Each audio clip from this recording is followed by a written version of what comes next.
ஒரு போலீஸ் எக்ஸாம்ல எல்லா போலீஸும் பிட் அடிச்சு எழுதிட்டு இருக்காங்க. இத பார்த்த நம்ம ஹீரோவும் நம்பி பிட் அடிக்கலான்னு பிட்ட பார்த்து எழுதுறாரு. இப்ப அந்த இடத்துக்கு ஹையர் ஆபிசர் வந்து கையும் களவுமா மாட்டிர்றாரு.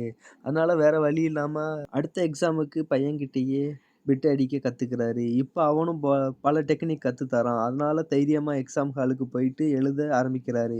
பார்த்தா கால்ல உள்ள சாக்ஸ்ல பிட்டு, கேப்ல பிட்டு, வாட்ச்ல பிட்டு. அதே மாரி தும்மல வருதுன்னு கர்ச்சீஃப எடுத்தா அதுலயும் பிட்டு.